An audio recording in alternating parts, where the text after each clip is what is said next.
नमस्कार,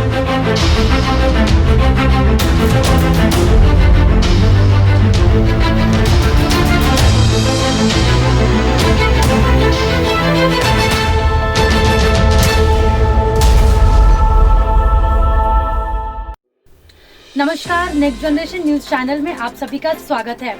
मैं हूं आपके सामने सपना सिंह। आज आप देखेंगे मेरे साथ पुणे के दिन भर की सारी खबरें। अउन बानेर के वार्ड अधिकारियों ने हाउसिंग सोसाइटियों के लिए डूज और डोंट जारी किया। अउन बानेर वार्ड में कोरोना वायरस रोगी के मामलों की संख्या तेजी से बढ़ने के साथ सहायक नगर आयुक्त जयदीप पवार ने हाउसिंग सोसाइटी के सदस्यों से अपील की है कि कोरोना वायरस के प्रकोप को रोकने के लिए कड़े प्रतिबंधात्मक कदम उठाए जाएं। पवार ने अपने पत्र में कहा, यह देखा गया है कि कोविड-19 का संक्रमण तेजी से फैल रहा है। हाउसिंग सोसाइटियों के सदस्यों को पल्स ऑक्सीमीटर और थर्मल गन की मदद से सोसाइटी के परिसर में प्रवेश करने वाले प्रत्येक व्यक्ति को स्क्रीन करना चाहिए। उन्होंने आगे निर्देश दिया, एक व्यक्ति जिसका 02 संतृप्त स्तर 94 से नीचे है, उसे आगे की जांच के लिए नगर पालिका अस्पतालों या निजी डॉक्टरों द्वारा जांच करने का निर्देश दिया जाना चाहिए। सदस्यों को समाज के वरिष्ठ नागरिकों और 10 वर्ष से कम उम्र के बच्चों की भी निगरानी रखनी चाहिए। उनका दैनिक रिकॉर्ड बनाकर रखना चाहिए। अधिकारी ने बताया कि ड्रॉपडाबाई खेड़कर अस्पताल बोपुड़ी में स्वैब परीक्षण के लिए मुफ्त सुविधाएं प्रदान की गई हैं। पवार ने कहा, कब सभी हाउसिंग सोसाइटियों के सदस्यों से अनुरोध है कि वे अपने समाज के उन मरीजों के बारे में जानकारी दें जिन्हें कोविड-19 के अलावा अन्य बीमारियों के लिए अस्पताल में भर्ती कराया जाता है। पीसीएमसी क्षेत्र में खराब गुणवत्ता के मास्क वितरित किए गए। खराब गुणवत्ता वाले मास्क के वितरण के मामले में पिंपरी चिंचवड नगर निगम पीसीएमसी द्वारा नियुक्त 3 सदस्यीय समिति द्वारा एक जांच की गई। जांच में पता चला कि पीसीएमसी क्षेत्र में रहने वाले नागरिकों को मुफ्त वितरित किए जाने वाले मास्क घटिया गुणवत्ता के हैं और पीसीएमसी द्वारा निर्धारित मानदंडों में फिट नहीं है। राष्ट्रवादी कांग्रेस पार्टी द्वारा मार्च और अप्रैल में नागरिकों को वितरित किए जाने वाले मास्क की गुणवत्ता पर चिंता व्यक्त करने के बाद समिति ने जांच की। शासक दल द्वारा दिए गए निर्देशों के अनुसार नागरिक निकाय ने 1.70 करोड़ रुपए के मास्क खरीदे थे। इन मास्क की खरीदी के बाद नागरिक निकाय ने उन्हें अपने अधिकार क्षेत्र में कोविड-19 हॉटस्पॉट अस्पतालों और अन्य संवेदनशील क्षेत्रों में वितरित किया। बाद में कई निर्वाचित रांकांपो सदस्यों ने मास्क की खराब गुणवत्ता का मुद्दा उठाया और एक बैठक में अनियमितताओं के साथ मास्क की खरीदी पर प्रक्रिया शुरू की, जिसके बाद पीसीएमसी प्रमुख ने इस मामले की जांच के लिए एक समिति का गठन किया। जांच दल में सहायक आयुक्त मनोज लोनकर ने कहा, हमारी जांच से पता चला है कि साई एंटरप्राइजेस और गुरुनूर एंटरप्राइजेस से खरीदे गए मास्क दोषपूर्ण थे। उनकी सामग्री पीसीएमसी द्वारा निर्धारित वांछित मानदंडों को पूरा नहीं करती। पीसीएमसी कमिश्नर अब आगे की कार्रवाई करेंगे। पीसीएमसी की कोविड-19 मरीजों के लिए 600 ऑक्सीजन बेड बनाने की योजना। पुणे शहर में कोरोना वायरस रोग के बढ़ते मामले के कारण पुणे नगर निगम पीएमसी ने महत्वपूर्ण कोविड-19 रोगियों के लिए अतिरिक्त 600 ऑक्सीजन बेड की व्यवस्था करने की योजना बनाई है। पीएमसी ने विनिर्माण कंपनियों और उन रोगियों के लिए ऑक्सीजन संवर्धन इकाइयों के वितरण में भाग लिया है जिन्हें महत्वपूर्ण देखभाल की आवश्यकता है। यदि यह योजना सफल हो जाती है तो इससे शहर में वायरस के घातक अनुपात को कम करने में मदद मिलेगी। शहर में सक्रिय मामलों की संख्या 10,664 है, जिनमें से 500 गंभीर रोगी हैं जिन्हें आईसीयू बेड और ऑक्सीजन सहायता की आवश्यकता होती है। हालांकि शहर में रोगियों के उपचार के लिए बेड की कोई कमी नहीं है, लेकिन इनमें महत्वपूर्ण देखभाल के लिए ऑक्सीजन समर्थन और वेंटिलेटर के साथ बिस्तरों की संख्या का अभाव है। हल्के लक्षण वाले कई रोगी ऑक्सीजन समर्थन के साथ अधिकांश बेड पर कब्जा कर लेते हैं, जिसके कारण गंभीर रूप से बीमार रोगियों को ये बेड आसानी से नहीं मिलते। क्योंकि पीएमसी ने परीक्षण क्षमता की संख्या में वृद्धि की, इसलिए कोविड-19 रोगियों और गंभीर मामलों की संख्या में वृद्धि हुई है। पीएमसी ने अनुमान लगाया है कि अगर मरीज इस दर पर बढ़ते रहेंगे तो ऑक्सीजन समर्थन वाले बेड कम होंगे और गंभीर रूप से बीमार मरीजों को बिना किसी समर्थन के छोड़ दिया जाएगा। इसलिए उन्होंने ऑक्सीजन सहायता और वेंटिलेटर के साथ अतिरिक्त 600 बेड की व्यवस्था शुरू कर दी है। पीएमपीएमएल अब लॉकडाउन में भी रेलवे स्टेशन और एयरपोर्ट से यात्रा के लिए बसें उपलब्ध कराएंगे। पुणे महानगर परिवहन महामंडल लिमिटेड अब हवाई अड्डे और रेलवे स्टेशन पर आने वाले यात्रियों के लिए बसें उपलब्ध कराएंगे। जिला कलेक्टर के निर्देश के बाद यह निर्णय लिया गया। पीएमपीएमएल के ट्रैफिक मैनेजर अनंत वाघमारे ने कहा, पीएमपीएमएल पुणे एयरपोर्ट पर 5 बसें और पुणे रेलवे स्टेशन पर 10 बसें उपलब्ध कराएगा। हवाई अड्डे पर बसें वंदे मातरम मिशन के तहत आने वाले यात्रियों की सेवा करेंगी। यात्रियों को बस सेवा का लाभ उठाने के लिए 70 रुपए का भुगतान करना होगा। 14 जुलाई से शुरू हुए सख्त लॉकडाउन के कारण विभिन्न राज्यों से पुणे रेलवे स्टेशन पर आने वाले यात्रियों को अपने अंतिम गंतव्यों की यात्रा के लिए परिवहन के अन्य साधनों की अनुपलब्धता का खामियाजा भुगतना पड़ रहा है। पुणे ट्रैफिक पुलिस ने सिटी गाइड ऑटो और बुक टू राइड के माध्यम से केवल ऑटो रिक्शा और कैब की अनुमति दी है।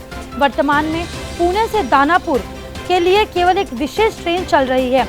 बिहार में भी लॉकडाउन की घोषणा की गई है। रेलवे अधिकारी ने पटना जाने वालों के लिए शहर परिवहन के लिए भी अनुरोध किया है। पुणे में कोविड-19 के बिना लक्षण के मरीज भी अब घर में ही होम क्वारंटाइन हो सकते हैं। पुणे में दर्ज लगभग 40% कोरोना वायरस रोग के मामले में कोई लक्षण नहीं दिखा, लेकिन सकारात्मक परीक्षण किया गया। इसके बाद पुणे के संभागीय आयुक्त दीपक महेश्वर ने सिफारिश की कि यदि बिना लक्षण वाले रोगियों की स्थिति स्थिर प्रतीत होती है तो वे घर से बाहर रहने और परामर्श प्राप्त कर सकते हैं। यह गंभीर रोगियों के लिए अस्पताल में अधिक बेड की उपलब्धता को सक्षम करेगा। वह गुरुवार को कोविड-19 प्रतिक्रिया समन्वयक सुधीर मेहता के लिए पुणे मंच द्वारा जिले में महामारी की वर्तमान स्थिति और निजी अस्पतालों की स्थिति की समीक्षा के लिए आयोजित एक ऑनलाइन बैठक में बोल रहे थे। जिला कलेक्टर नवल किशोर राम ने पुणे से कोविड-19 मामलों की बढ़ती संख्या को देखते हुए 20 जुलाई तक आईसीयू बेड और वेंटिलेटर में कमी का सामना करने की संभावना भी जताई थी। बैठक में नगर पालिका मंडल कार्यालय में विशेष अधिकारी सौरभ राव, नए पुणे नगर पालिका आयुक्त विक्रम कुमार, अतिरिक्त नगर पालिका आयुक्त रूबल अग्रवाल और शहर के विभिन्न निजी अस्पतालों के निदेशक मौजूद थे। विमान नगर में स्थापित किया गया पुणे का सबसे बड़ा कोविड केयर सेंटर। विमान नगर में कोरोना वायरस बीमारी कोविड-19 के मरीजों के इलाज के लिए सबसे बड़ा अस्पताल बनाया गया है। स्लम रिहेबिलिटेशन अथॉरिटी बिल्डिंग में सुविधा के लिए 3200 बेड हैं। साथ ही मरीजों और डॉक्टरों के लिए अलग से आवास की व्यवस्था है। पुणे नगर निगम पीएमसी के अधिकारियों ने कहा कि पूर्वी पुणे में कोई प्रमुख कोविड देखभाल केंद्र नहीं था, इसलिए यह सुविधा विमान नगर में स्थापित की गई है। पुणे के उप महापौर सरस्वती शेंडगे, सदन के नेता धीरज घाटे, पूर्व स्थायी समिति के अध्यक्ष योगेश मूलिक, अतिक्रमण विरोधी विभाग प्रमुख माधव जगताप, नगर सेवक राहुल भंडारे, अर्जुन तेज प्रताप, महेश गलांडे और सहायक नगर आयुक्त राजेश बंकर और अन्य अधिकारियों ने सुविधा का निरीक्षण किया। बीते कल केंद्र के बारे में बोलते हुए बंकर ने कहा कि 700 फ्लैट हैं और प्रत्येक फ्लैट में 5 बेड होंगे। हम वेंटिलेटर, ऑक्सीजन और अन्य सुविधाएं भी प्रदान कर रहे हैं। रोगियों को हल्के और गंभीर लक्षणों के अनुसार वर्गीकृत किया जाएगा। जैन संगठन और इस्कॉन द्वारा भोजन उपलब्ध कराया जाएगा। पीसीएमसी पुलिस ने लॉकडाउन उल्लंघनकर्ताओं के लिए अब तक 30,504 मामले दर्ज किए।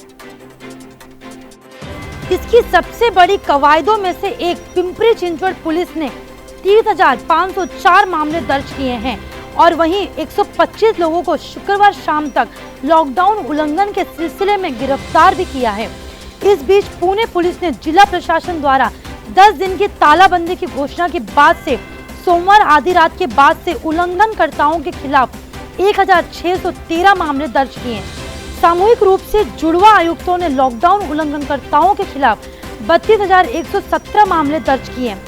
पीसीएमसी पुलिस आयुक्त संदीप बिश्नोई ने आदेश जारी किए कि कोविड-19 मामलों की संख्या में स्पाइक को ध्यान में रखते हुए लॉकडाउन नियमों का उल्लंघन करने वालों के खिलाफ सख्त कार्रवाई की जानी चाहिए। बिजनोई ने कहा, कार्रवाई 188 के तहत की गई और हमने निवासियों को लॉकडाउन अवधि के दौरान घर के अंदर रहने की सलाह दी है। सख्त प्रवर्तन किया जा रहा है और वायरस संक्रमण की श्रृंखला को तोड़ने के लिए हमें अपने अभिमान में नागरिकों से जबरदस्त सहयोग मिला है। पीसीएमसी पुलिस ने 1.38 लाख रुपए का जुर्माना भी वसूला और अब तक 2611 वाहनों को जब्त किया। पीसीएमसी ने अन्ना साहेब मगर स्टेडियम में कोविड-19 के लिए 2000 बेड के केंद्र स्थापित किए। पिंपरी चिंचवड नगर निगम ने अन्ना साहेब मगर स्टेडियम में 2000 बेड के कोविड देखभाल केंद्र की स्थापना के लिए एक निविदा जारी की है। जनवरी में स्टेडियम के विध्वंस के बाद 5 एकड़ जमीन 7 महीने तक खाली पड़ी रहती है। एक कोने को छोड़कर जहां जब्त की गई सब्जियों की गाड़ियां रखी गई हैं, जो अतिक्रमण अभियान के दौरान एकत्र की गई थी। हमने कोविड देखभाल केंद्र के बारे में एक निविदा जारी की है। चूँकि मामले बढ़ रहे हैं, इसलिए हमने भविष्य के लिए यह फैसला लिया है। स्थायी समिति ने इस परियोजना के लिए एक सलाहकार नियुक्त किया है, जो बिजली, जनरेटर, पानी की आपूर्ति, वाटर हीटर, वाटर प्यूरिफायर और क्लोज सर्किट टेलीविजन कैमरों की योजना बनाएगा। लोंडे ने कहा, काम शुरू होने से पहले जमीन पूरी तरह से साफ हो जाएगी। वर्तमान में पीसीएमसी में कार्यात्मक रूप से 11 कोविड केंद्र हैं। शुक्रवार तक पीसीएमसी ने कुल 9790 कोविड-19 सकारात्मक मामलों की सूचना दी। 162 मौतें और वहीं 5900 मरीज ठीक हुए हैं। महाराष्ट्र में कोरोना के 8308 नए मामले सामने आए तो वहीं 258 की मौत। कुल 2217 मरीजों को छुट्टी दे दी गई, जबकि महाराष्ट्र में आज 8308 नए कोविड-19 मामले सामने आए। आज राज्य में 258 कोविड-19 मौतें हुई। राज्य में केस की मृत्यु दर 3.91% है। महाराष्ट्र राज्य में कोविड-19 रोगियों की वर्तमान संख्या 2 लाख से अधिक है, जो राज्य के स्वास्थ्य मंत्री राजेश टोपे ने सूचित किया। स्वास्थ्य विभाग के अनुसार 1,60,357 मरीज ठीक हुए हैं, जबकि राज्य में केस की मृत्यु दर 3.91% है। आज तक राज्य में 1,20,480 सक्रिय मामले हैं। राज्य में रिकवरी दर 54.81% है, जबकि राज्य में मृत्यु दर 3.91% है। वर्तमान में 7,24,602 लोग घरेलू संगरोध में और 44,284 लोग संस्थागत संगरोध में हैं। 14,84,630 प्रयोगशाला नमूनों में से 2,52,000 से अधिक को आज तक कोविड-19 के लिए सकारात्मक परीक्षण किया गया है। भारत में कोरोना के मामले 10 लाख के पार, फिर भी क्या कोविड-19 से सबसे ज्यादा प्रभावित है भारत अब दुनिया में तीसरा ऐसा देश बन गया है जहां कोरोना संक्रमित मरीजों के मामले 10 लाख के पार हो चुके हैं। कोविड-19 के 10 लाख मामले पार करने वाला अमेरिका सबसे पहला राष्ट्र बना था। अमेरिका में ये आंकड़ा 28 अप्रैल को ही पार हो गया था। अमेरिका में 1000 के मामले बढ़कर 10 लाख तक पहुंचने के करीब 49 दिन ही लगे थे। इसके बाद 19 जून को ब्राजील दूसरा ऐसा देश बना था जहां कोरोना वायरस के 10 लाख मामले हुए। ब्राजील को 1000 से 10 लाख तक पहुंचने में 91 दिन लगे थे। हालांकि भारत ने 1000 से 10 लाख तक पहुंचने में ज्यादा समय लिया। भारत में 10 लाख तक का आंकड़ा छूने में 110 दिन का समय लगा। अब 10 लाख के मामले के साथ भारत, अमेरिका और ब्राजील के बाद दुनिया का तीसरा देश बन गया है। 1 मार्च को भारत 38वें स्थान पर था, 1 अप्रैल को 35वें स्थान पर, 1 मई को 16वें स्थान पर और 1 जून को 7वें स्थान पर था। अगर जनसंख्या की दृष्टि से देखें तो चीन के बाद भारत का नंबर आता है। भारत में लगभग 130 करोड़ से ज्यादा की जनसंख्या है। अगर 10 लाख आंकड़ों की तुलना कुल जनसंख्या से करें तो ये नंबर 0.07% है, यानी कि 0.07% जनसंख्या ही कोरोना वायरस से संक्रमित है। संक्रमित मरीजों की ये संख्या उन 5 देशों में संक्रमित मरीजों की संख्या से कम है जहां जनसंख्या के आधार पर कोरोना वायरस के मामले तुलनात्मक ज्यादा हैं। अगर बात करें यूरोपीय देशों की तो इटली, जर्मनी और फ्रांस में संक्रमित मरीजों की संख्या का प्रतिशत भारत से ज्यादा है।